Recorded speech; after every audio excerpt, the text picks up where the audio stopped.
and how is the franchisee happening there uh, versus the startup businesses. Now, you will be surprised. There is some places that you can start as a franchisee as low as 200, 250,000. I think last week I read the report saying that it cost to open a Dollarama as a franchisee is around between 150 and $200,000. Yet if you want to open a McDonald's, it costs around $5 million. So it all depend on the place and locations of the what you are trying to uh, accomplish. So there is options of doing a business. You establish your own business, and there is an options of being a franchisee or a franchisor. And these are two things that you can do as an entrepreneur. Um, to start the chapter 5, in the chapter 5, what we will be talking about, please feel free to write me if you have any questions. In this chapter, we will talk about identifying and analyzing um,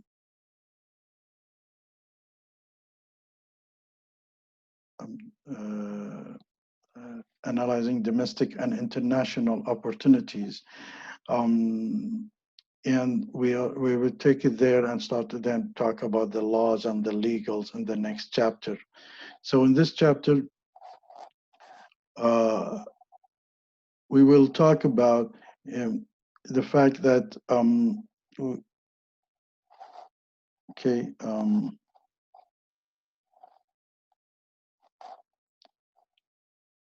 we did talk about last class about to expand the venture. The entrepreneur should identify the opportunity of domestic and international expansion. So you can have a local or an international expansion. And the distinction between the foreigner and domestic market is became less recognized, because now you can go to India, for example, and see McDonald's there, and you go to Russia and you see McDonald's, and you can have McDonald's in Canada and USA. So there is not much different. There is lots of things that you can expand worldwide. The pressure to internationalize is being felt virtually every organization. So to go internationally, these days, most of the companies, uh, uh, they feeling that they should go international. Now,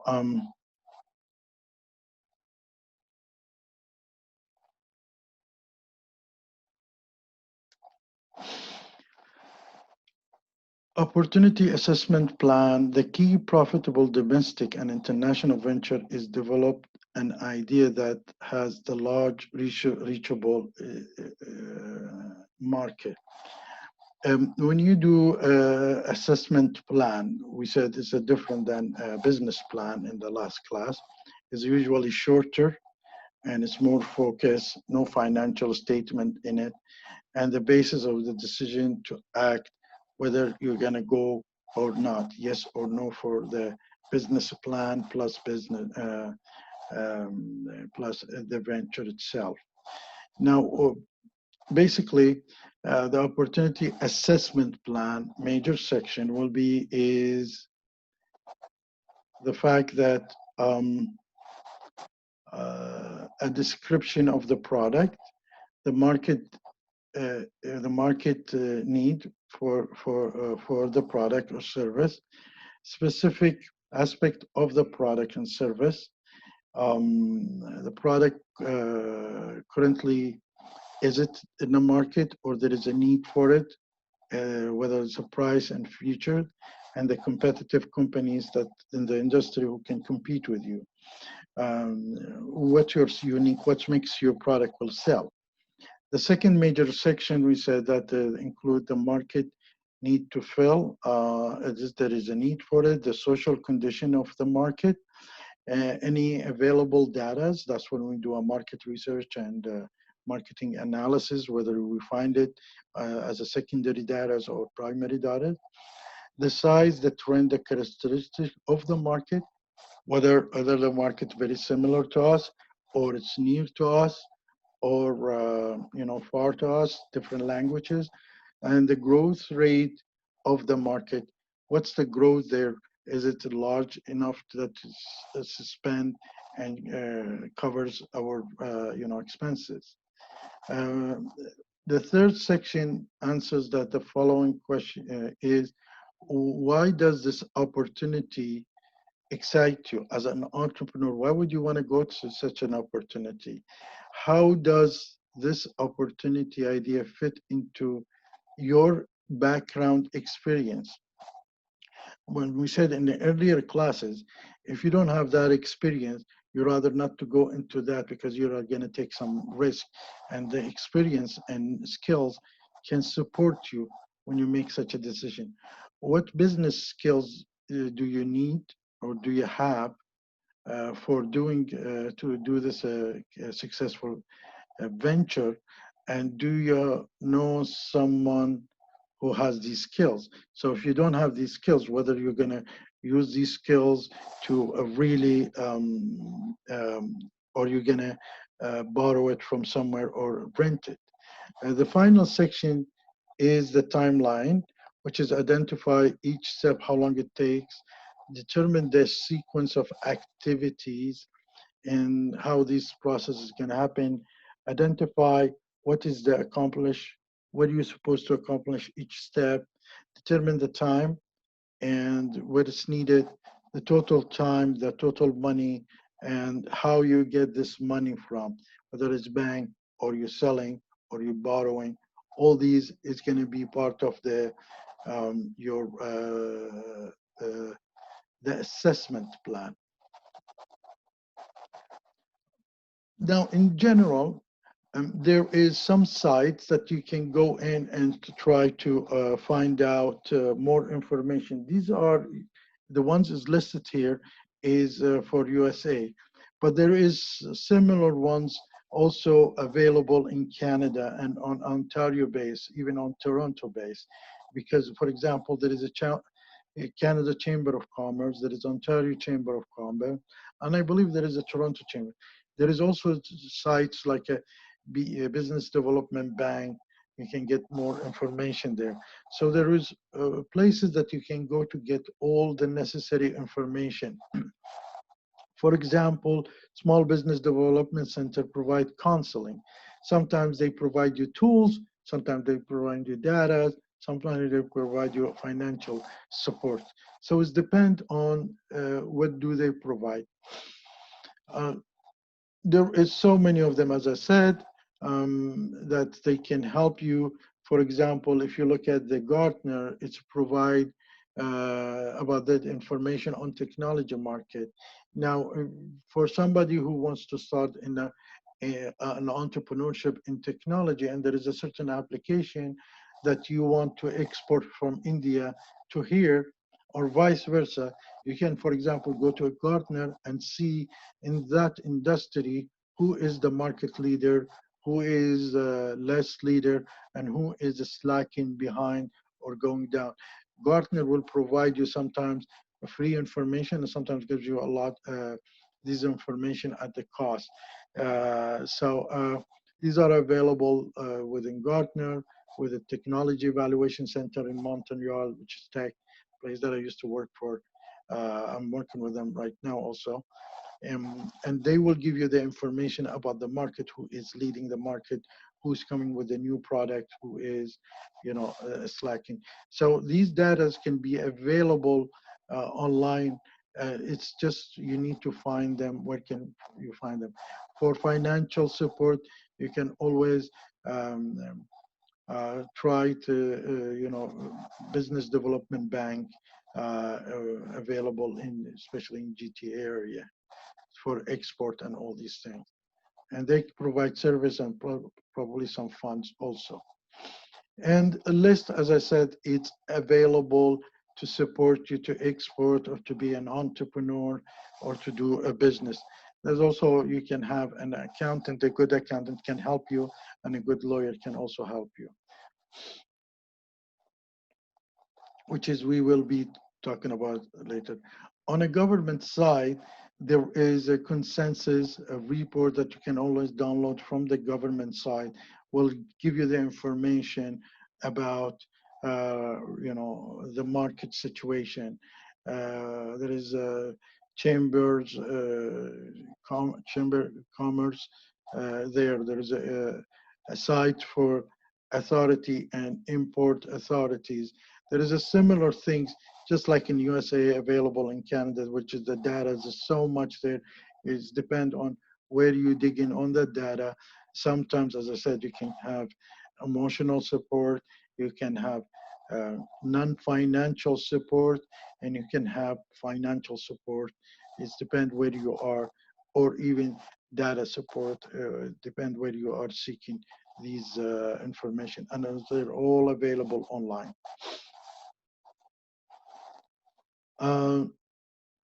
Now, if you notice, probably USA and Canada were probably the last piece of the world which is they entered to the international business, because they were mostly focusing on their internal business and trade and between the two countries. NAFTA was the first startup between,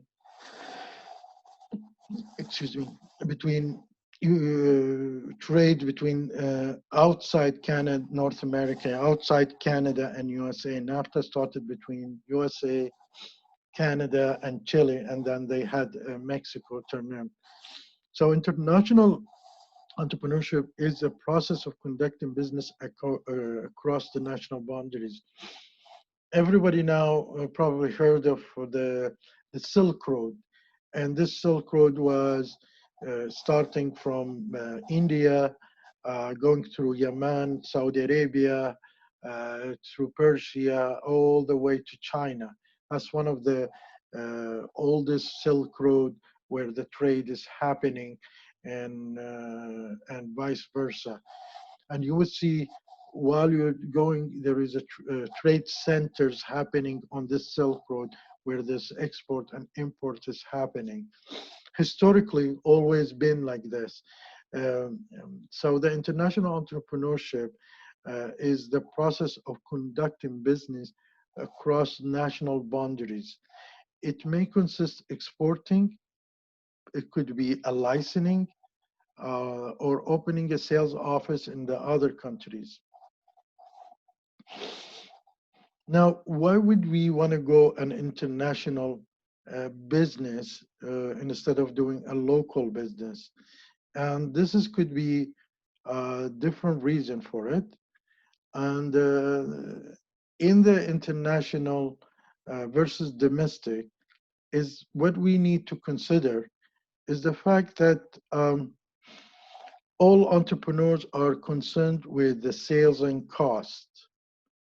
So if I'm going internationally, am I gonna have extra costs or extra sales, or I'm making more profit? And the only reason that in Canada and the States it stayed closed for a while until the 80s during Brian Mulroney time, the reason that they had enough trade happenings between USA and Canada, which has sustained them to do most of the work. Recently, I mean, in the 80s, they found out, no, they need to go further to do Chile, and then from Chile, they did the Mexico. Now, during this NAFTA time, I got one of my, when I was in Winnipeg, they selected 13 people to do graduate studies in the international business. And we were 13 people who, after we graduated, we supposed to go to Chile. So 11 of us went to Chile, I went to the Middle East, and one decided to stay, and to set up the business for Manitoba. And it was, the focus was the fact that Canada is planning to move away to be only depend to export and import with the state. So keep in mind, 10% of the import of USA is from Canada.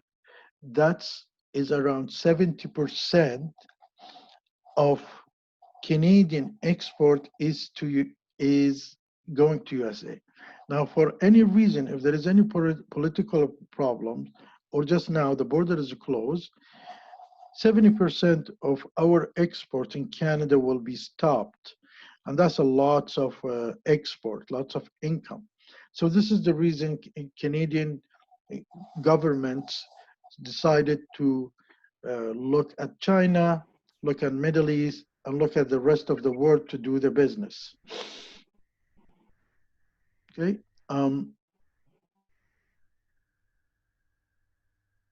Now, so what all entrepreneurs, as we said, it looks at the sales, cost, and the profit. Are they making profit in different places? Is it cost higher? Is it worth of doing the business?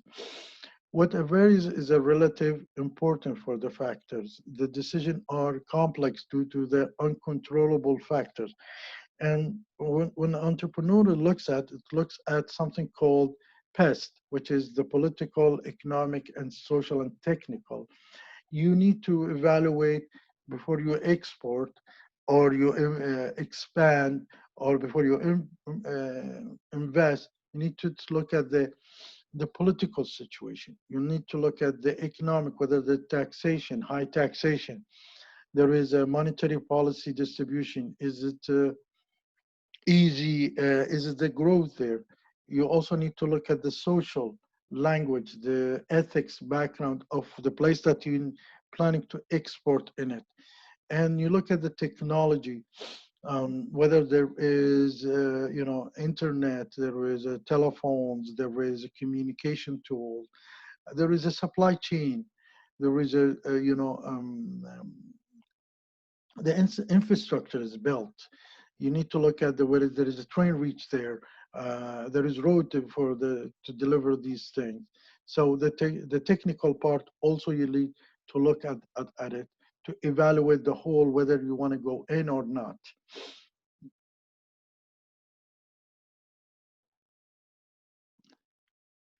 Now, the issues is here, it comes in the fact that the culture refers to the common ways of thinking and behaving.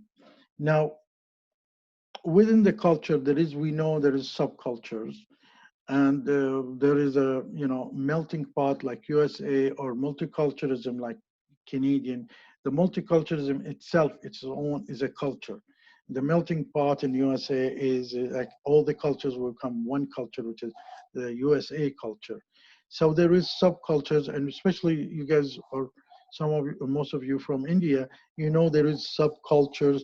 It could be due to the language, social structures, there is to the religion, um, uh, uh, there was because of the education and some manners and customers. So even when you go to McDonald's in India, there is different food you find there than you go to McDonald's in USA, and also the taste of the food is accommodating. For example, the culture, the need, the religion sometimes accommodating.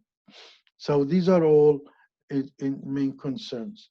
Now, you look at the availabilities of distribution system, whether there is a supply chain, whether there is a train is reaching there, whether there is trucks can get there, so you can look at the distribution system. Uh, to select the best channel to consist of the following. You need to consider this: the oversize of sales potential. So if you're not selling a lot, you need to look at the sales potential. Like one of the reasons that Jebel Ali, which is in Dubai, is located, because if you bring in a big ship carrying sugar from from Brazil, Kuwait cannot accommodate a big ship. They would need a part of the ship. Bahrain would need a part of the ship. Qatar wouldn't be another.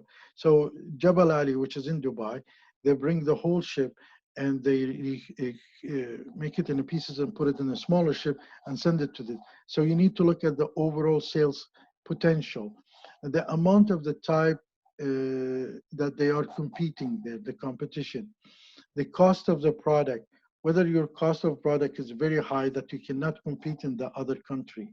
Um, you cannot sell this product there because it's there is cheaper or people cannot afford the expensive product. The geographic size and the density of the country, whether you are, how dense is the country. So you can, the distribution in the sub-Sahara will be very difficult if you don't increase the cost. The cost of distribution in Canada is much higher than States because the density of this country is less. So there is a loss of cost of delivery. The investment policies of the country, whether they allow you to invest into a new opportunity in that country. Is there a political reason that they stop it? The exchange rate, can you do an exchange freely? Or you should, can you take the money out, in and out easily? One of the things that Canada was facing, or even USA was facing after the Russian Federation happened, they went and established McDonald's there. They were having a hard time to take the money out of the Russia to bring it to USA. So what they did, they end up trading their profit internal with low, lazy hockey sticks, and they start giving it for free in Canada. If you are buying 5 meals or 6 meals, the 7 meals, you will get a very cheap, low, lazy hockey stick because they were not able to take the money out. Also, they started, taking care of the farms of doing potatoes, but they raised so much potatoes they couldn't really take it out of this. Now, so the situation is the fact that how much you can really utilize the export and the import part of it. Um, Now, the political risk, whether there is a war, you cannot now, there is a chance of war happening in Venezuela, in Libya, in Iraq. So that's all you need to take into consideration. And the overall marketing. Uh, Now, I don't know how serious is the things between India and China, but there is a potential, war that might happen. Now, for some people, it's a good opportunity. For others, for the most, is a bad opportunity. For people who, so you need to look at it, whether you are, a distributor or a seller of weapons. It's a good to see more wars. But if you are a distributor of technology or clothing or high-end product, the more word, the less you can do the business. It's depend on how you're looking at from entrepreneurship. The motivation to go to the global, as we said, and this is probably the last slide before we take a break, is the profit that are the most significant reason why you're going to a global. Now, you probably have an issue that in your country, say you're working in the States or in Canada, and you see that your profit level is going down. And you see you can make more profit overseas. So that's one of the reasons that you go global. The sales to other markets is another reason you can go selling more. With all the issues happening with the smoking here, for example, Philip Morris went through court and they paid billions of dollars and they were more regulated. So they went to the third world countries and start aggressively promoting their product because less regulation and they can make profit easily there. So the sales to other markets is another reason for the global, the restrictions. The entrepreneurs may move to international market to avoid the industrial regulation, as we said about the smoking, or the social concerns about the product.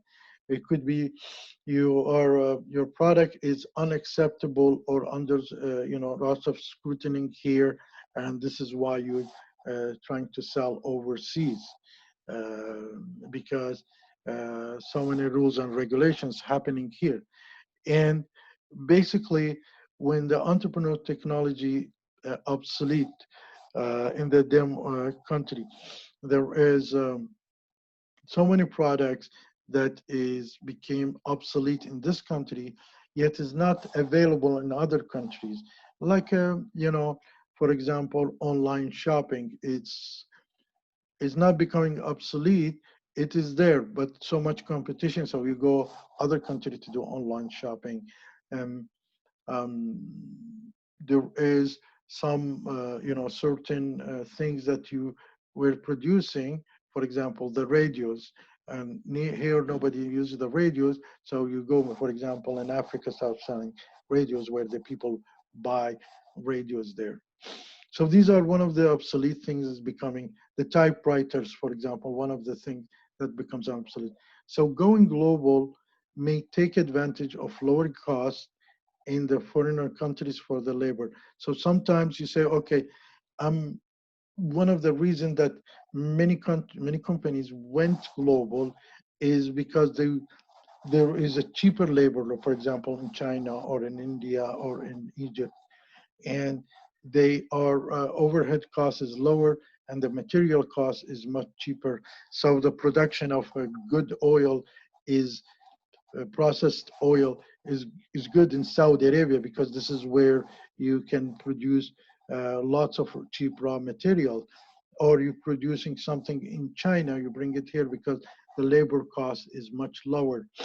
Or it's depend the overhead. So this is one of the reason why you're going globally.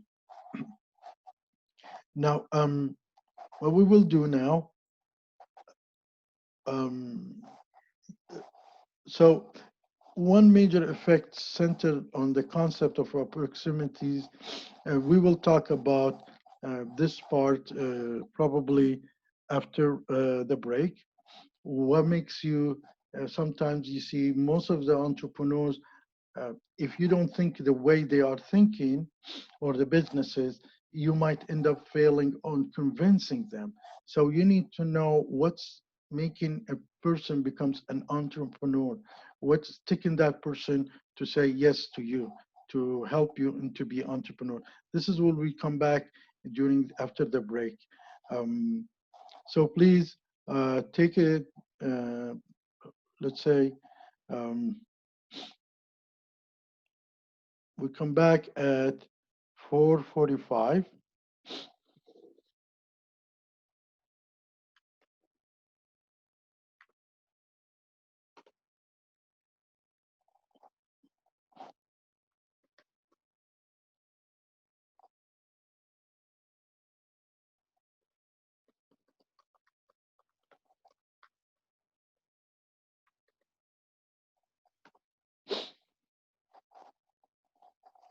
Let me know if you have any question.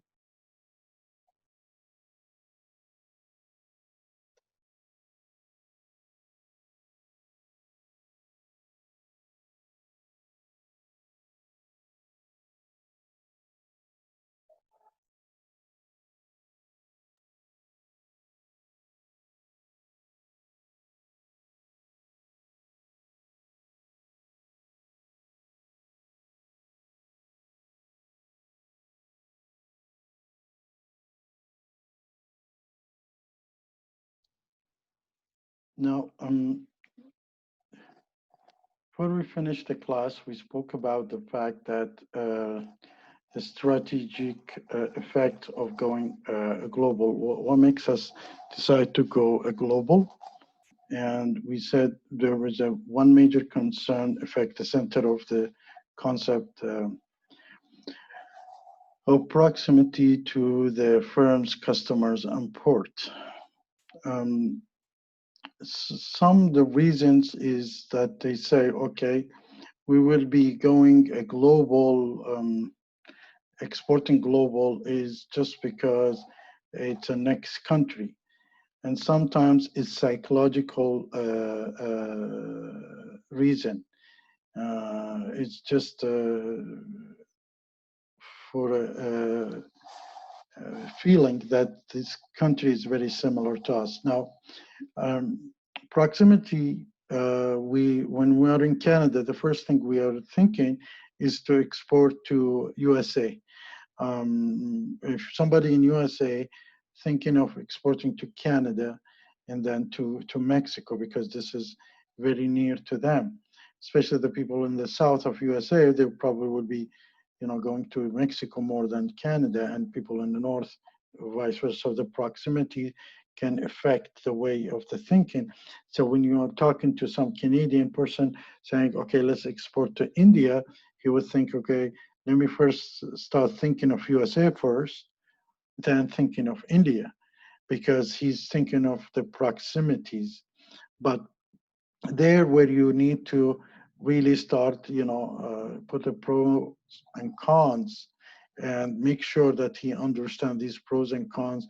What if in USA, there is more competition. There is probably barrier to entries. There is so many things. Yet in India, it's easier to do the business. So these are the things that you need to uh, see from an investor point of view, how he looks at the things. Now, the other things that you look at it is how many ports are there. For example, it's so easy to export to UAE because it's made of 7 states, and each one has at least 3 to 4 ports. So the numbers of the ports was helping to choose UAE as a hub for exporting, re-exporting things. Yet, if you look at the Saudi Arabia, for example, although much bigger country, but until the 80s, they had not many ports. So you cannot really utilize Saudi Arabia. Although we want to sell to Saudi Arabia, but you choose Dubai over Saudi Arabia, and from Dubai, somebody will be selling it. So the number of ports are very important. Some factors can make a foreign market that is geographically close seem psychologically distant. The factor, as I said, you could look at this. For example, people in the States, if they want to export, or in Canada, they look at UK if they want to go internationally, or they look at USA. They don't think about Mexico because of their language barriers. So they see psychologically, they don't see them as a very close to each other. Um, um, for example, if you look at Russia, Russia is very close to Canada, but because they speak different language, we think they are very far from us. And matter of fact, from the north, they're very connected with us. So Canada and there is no border between Canada and Russia. There's a border between states and Russia, but we don't see Russia as a closed country to do this business with them. Because of the psychological. So you need to really convince the investors or the company that they are really not very far from you. There are more similarity than the difference between individual entrepreneurs, regardless of the country. But overall, any entrepreneur, they have so much similarity between them. It doesn't matter whether he's from India or he's from Canada or USA. Entrepreneurs always wants to expand their business, making more profit, going internationally sometimes. Now,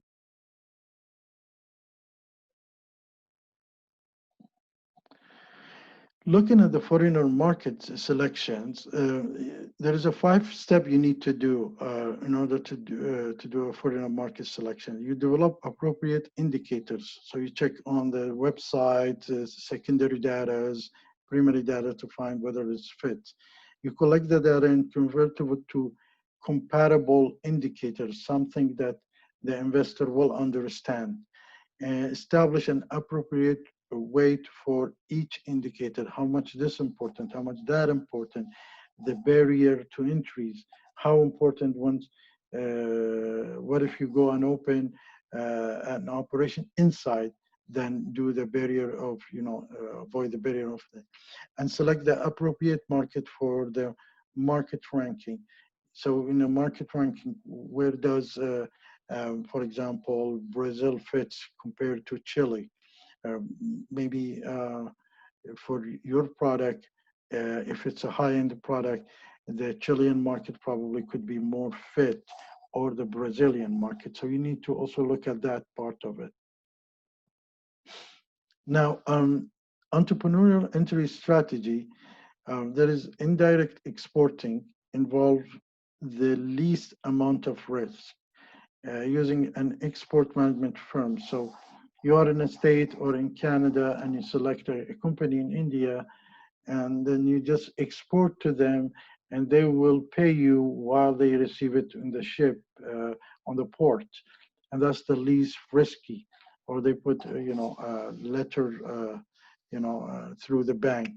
And there is a direct exporting through an independent distributor, which is you are selling directly, but you do a financial commitment and you sign up with the independent distributor to distribute these issues. Now, there is non-equity arrangement, which is there where you do a least risk taking, is you can licensing is used whenever no intention to export directly or invest directly. So you give somebody license to produce the similar products in their countries. And there is a turnkey project that are facilitate built into foreigners. It's called BOT, build, operate, and transfer. There's another way of doing it, and there is also your turnkey projects are facilitated, built in a foreigner country and turned over to a local owner, which is called BOT. And there is, you say, all the investment from the local investors, and you go there and you build like the way is done with the nuclear planet these days. So everybody the country is investing, and the Canadian know-how goes and builds the planet of nuclear power or something like that. So and the third part is the direct investment, where you do a direct investment into the country, like Ford did the direct investment in Canada and build a plant here and start, selling the cars. Honda did the same thing. So in the direct investment, usually the minority interest allows to an entrepreneur to gain a foothold or acquire an experience of it. So you go there and you do a direct investment, and the entrepreneur will be gaining information more about this. But in the majority interest is that when you purchase more than 50, you own 50% of the business. So there's two types of joint ventures, and one is with joint venture where you have the majority of interest, and another will have the minority interest. Now there's many different kind of joint ventures that you can look at it, and one of them is called horizontal venture. Is the fact that you're motivated to go expanding in the whole market, or you're going with different countries. And then you get a vertical joint venture where it's you go and join with your supplier, and you join with your customer if you're in the middle of production. So you become one you do a one joint venture. And in a product extension, merger is acquired the firms related to active. So you look at the products and you try to see how you can relate their same activities. So as we said, there is so many kind of mergers that's happening. It could be horizontal, vertical, product extension, product extension merging, and diversify activity merger. So you can have more than one product, and there's two different companies that becomes merger. They do two different things in the same situation.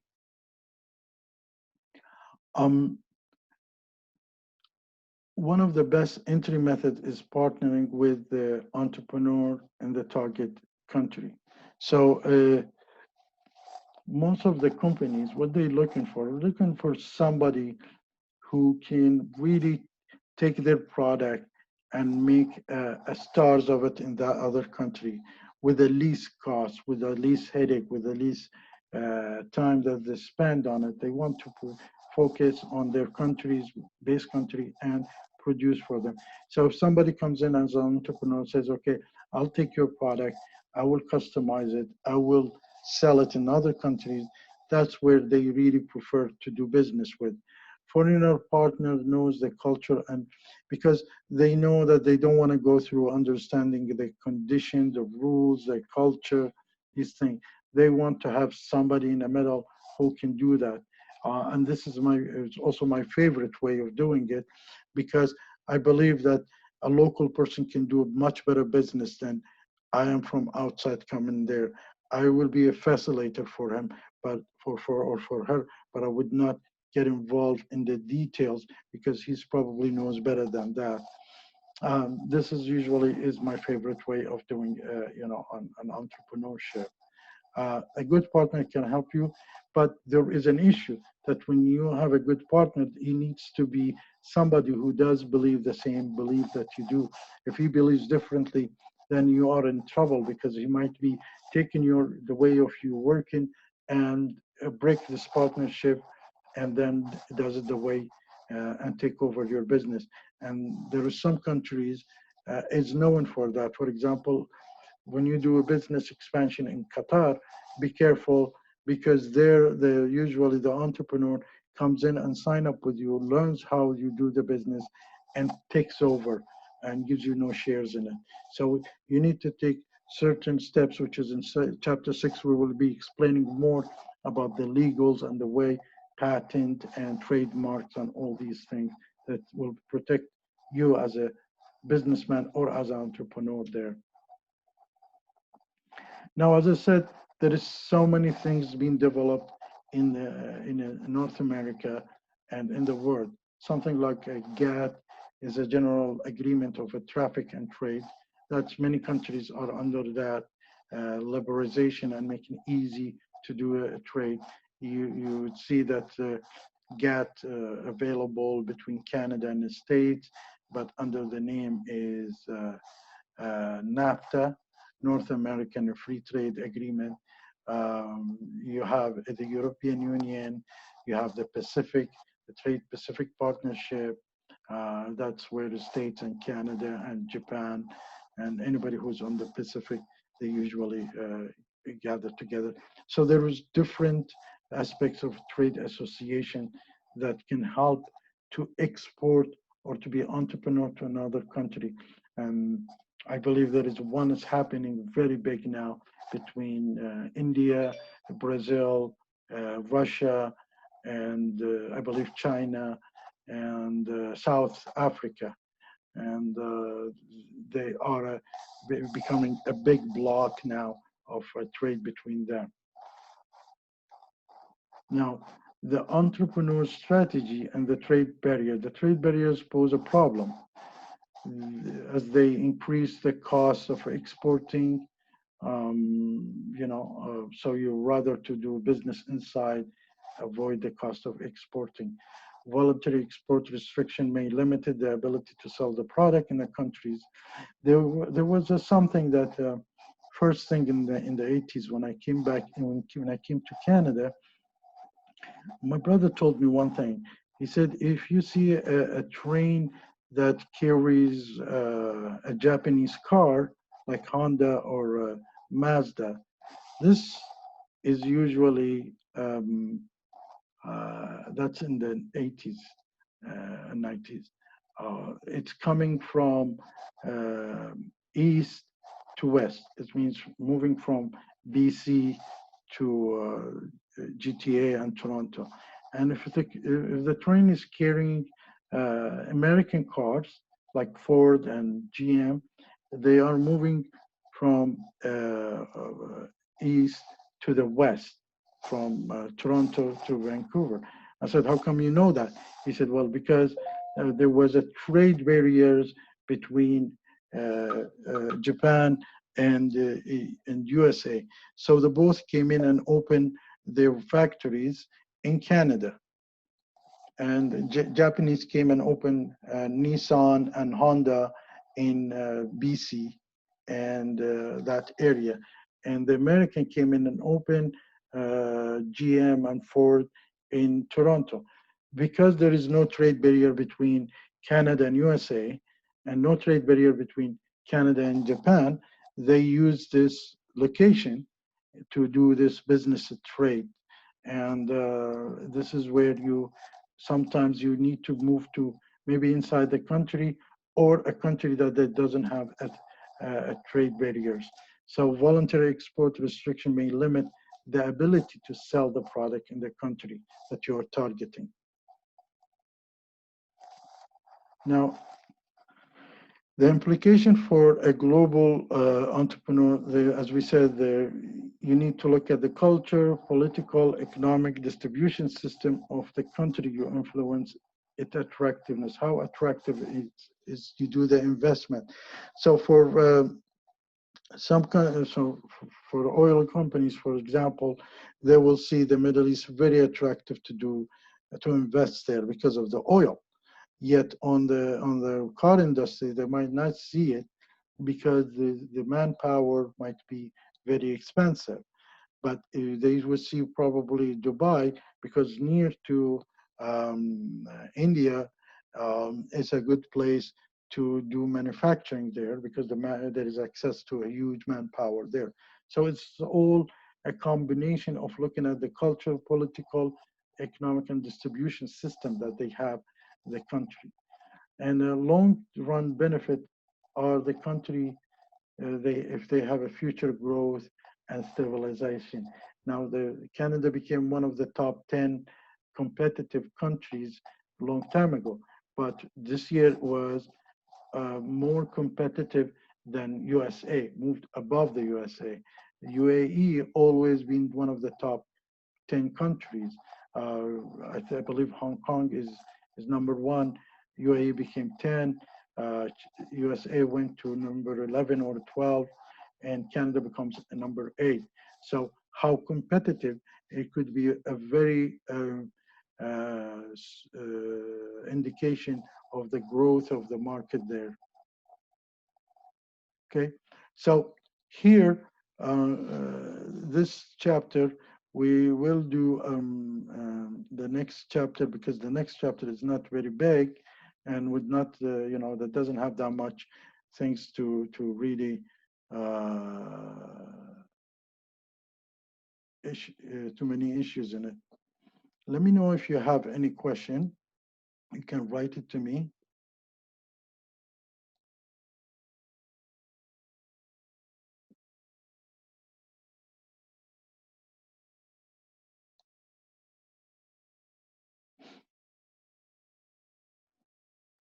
Okay.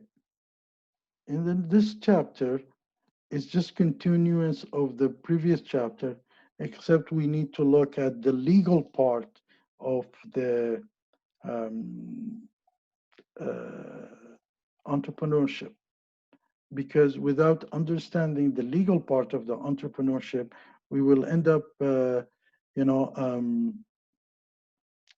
being in trouble. We lose our business.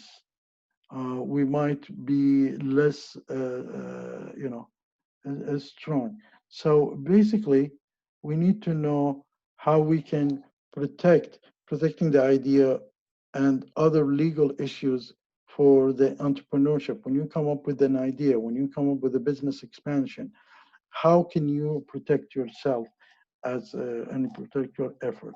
So the intellectual property includes, which is, this is what you call a protection, includes the patent, the trademark, the copyright, and the trade secret. Is an important assets for the entrepreneur. I remember in the early days, we went to an Indian restaurant in Winnipeg, and it was the only Indian restaurant there. So there was a table behind us.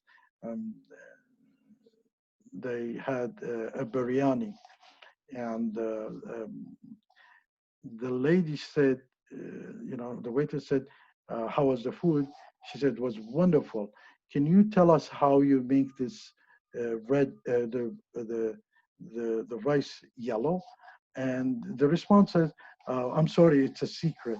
Well, it is for the white community, probably what that time was secret. But for us, we eat almost similar food. We know like saffron makes or there's certain spice makes that rice different color. So it was because the only Indian restaurant in Winnipeg in the early 90s. It was kind of a secret for them not to expose these information. So an entrepreneur will look at these as important as a trade secret. All businesses is usually are regulated by law. When you are an entrepreneur, you have to know the rules of regulation. So you cannot, for example, open a factory of alcohol in Saudi Arabia. Um, Sometimes you might be deceiving playing around the law, but it causes troubles later on for you. For example, um, lots of chickens that we imported from to Kuwait recently, it was brought from and written imported from Mecca, Saudi Arabia. And people bought this chicken because they think it is imported from in a halal way from Mecca. And actually, these chickens were slaughtered in non-halal way in South America, in Brazil, and brought stopped in Mecca. They repackaged it and sold it for the rest of Muslim countries. Imagine how anger can generate such thing, and you cannot break these secret laws. And in India also there is some laws that you cannot break them, and if they find out you're breaking these laws, might cause lots of problems. Then um, so basically, when you're going to a business of entrepreneur, you need uh, evaluate needs carefully, hiring a lawyer. So the lawyer, I think, told these people that says this being imported from Mecca, but it doesn't say it was slaughtered in Mecca. So they did not break the law, but they broke something, and the lawyer can defend you if you do something, uh, very devilish like this, or if you doing clear business, a lawyer will make sure that you taking the right steps to protect your future, to protect your investments. So the entrepreneur does not have the experience to handle the possible risk associated with the difficult law and regulations. And basically, the lawyer make sure you can have different type of lawyer. You can have a one-time fee lawyer, or you can have somebody who can support you. There is a lawyers for free. There is also sites in Canada where you can utilize lawyers to help you to set up your export, your import, or your entrepreneurship business. Now, a patent is a contract between the government and inventors. So when you invent something, or you add something service in it, or you extra things that is it's a new, you need to ask for a patent. As like the system that, for example, Technology Evaluation Center is using, has they have the patent for it, so nobody can come and make a similar thing for it. The type of patent include the utility patent grant owner grant you protection from somebody is making something like that. There is a design patent cover the new, and there is a plant patent are issued under the same supervision. So there is something you newly invented, or something that you come up with a new things in it, and you get the patent for it, or something invested. And patent is issued by the patent and trade-off offices, and usually you can apply for them online, or you send them and they will give you the patent for it. It costs some money. The lawyer can do that for on behalf of you also.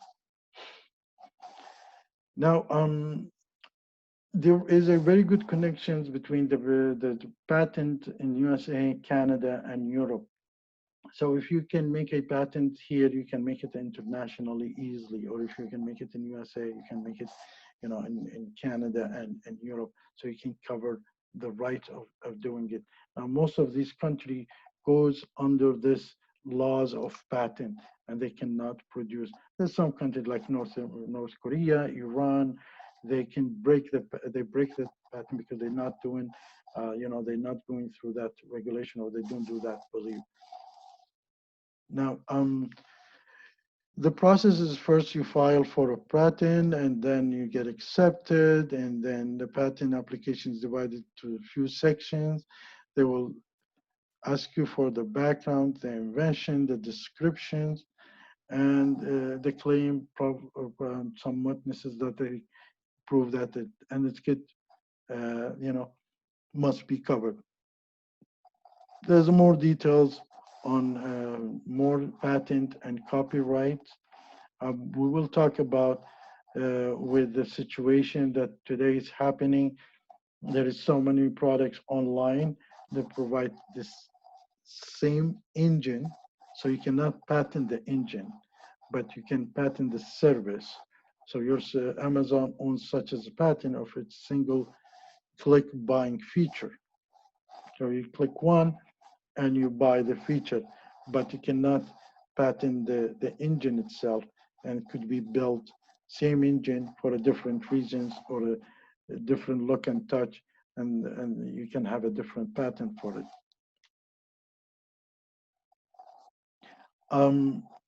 A trademark is usually a word, symbol, or designation combination, design combination. So you heard lots of trademarks, you've seen lots of trademarks, you've seen lots of symbols that you cannot really, like a BMW is a trademark, a Mercedes symbols is a trademark.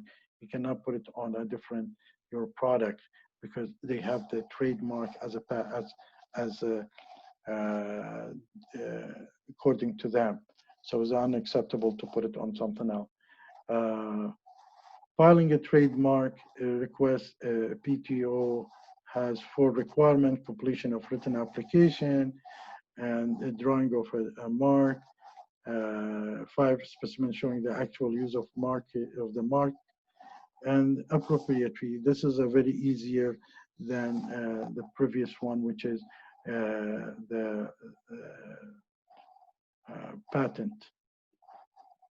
Now, the copyright is usually happening for the music and for writing, for books.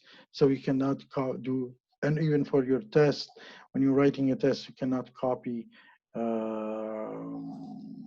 other books outside. And when you're doing your assignment without indicating where you got this quota from information, you might be breaching the copyright, and you might end up losing marks, or even getting an F. Because you are copying somebody's thoughts, somebody's beliefs, and these can be done through the in the states in the Library of Congress. Here you can do it also in the library within the government, and you file for a copyright, so nobody can copy. Could be a music, a video that you come up with it, or information that you write something about it. Now, an entrepreneur may prefer to maintain an idea or process in a confidential way, and they don't, they don't want to expose this information. And the best way of doing it is signing to sell it, this idea, or license it. And license is usually made up, as in old days, 2 pages. Now it's like over 40, 50 pages of real rules, restrictions of how to use this license, this copy, this products to in the other market.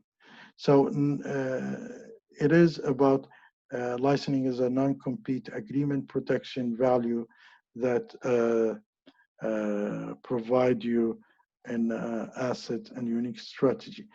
Um, there is a common law in each state cover the trade. So if you have more than $500 deal or something that you're going to deliver over 1 year, you need a contract written between you and the other side. Uh, and if you don't write a contract, you are just exposed to a big loss in this case.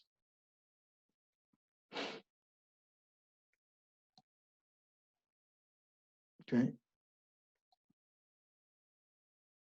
Now, to maintain this secrecy, funnel sensitive question, how you do it is really, sometimes you put a shredders, you want to make sure that,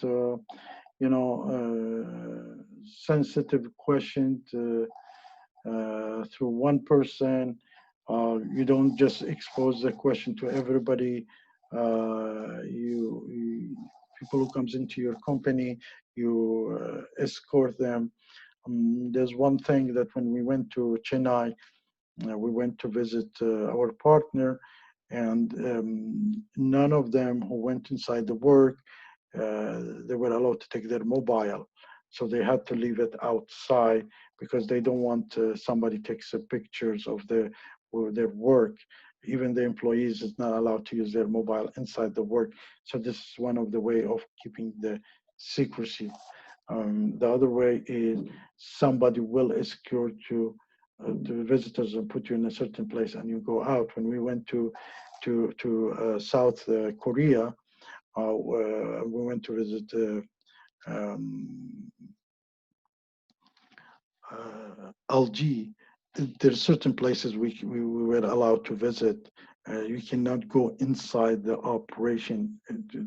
There is a lot of restrictions where they cannot expose this secrecy. Avoid this. The other things, you cannot avoid discussing business public places. One of the habits that I do is, after meeting the partner with my team, who I stop them from talking about their feeling in the elevator, because you don't know who is going to be in the elevator or who is walking behind you, can hear what are you thinking. So I've always told them that you take a break until we get in the car, or we go in a coffee shop or back to the office and discuss those things.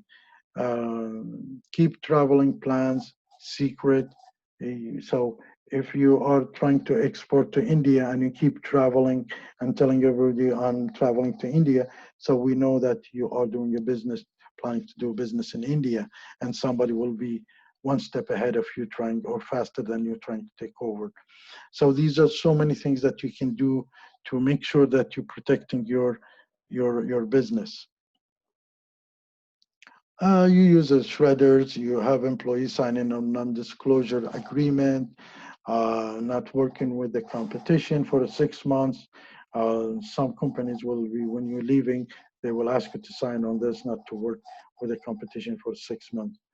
And you probably avoid faxing sensitive information, document confidential, and all these things. One of the things that I always, when I ask you to send me information within your group, I ask you to CC the rest of your team, so they are surely fully aware, synchronized with the information that we are sharing. By the way, I will PDF the Padlet site, and I will mail it to you after this class. So you need to look at it also. You guys done a wonderful job, some of you. being active in the Padlet. Okay, so these are some issues that you need to look at it when you are being an entrepreneur starting a business. Non-competition agreement, it works, but not always working. Usually the government, even if you take somebody to the court, it wouldn't fail most of the time. So it makes you feel much more comfortable to sign non-competition agreement. But most of the time, employees leave you unestablished, a very competitive business somewhere else similar to you. So you want to make sure that provide enough incentive to somebody not to leave you and open their own businesses, or even if you, especially the people who might copycat you and make the same business, want to make sure you keep them in a non-disclosure agreement. Mostly is done through a non-disclosure agreement done between companies when they're signing. The other options is the licensing, as we said, and in the licensing, you're going to give protected by a patent. If you have a patent or a copyright or trademark, you license to others to do it for a loyalty fees, as you saw it in the video. And you probably, to make more secure, you ask them to supply the same ingredient if you're working in the food industries. McDonald's do not allow people produce their own fries. They will deliver the fries, they will deliver the burger, they will deliver everything, and here they only cook things. Lots of restaurants, they do these things in the licensing. So the licensing has benefits, can increase the revenue for you without the risk and cost of startup. It could be a way to start a new venture, even when the idea may infringe on someone else's patent. So you can give the license of how to operate in India if you have an idea of in Canada or vice versa. And that's cost probably much cheaper and lesser for you.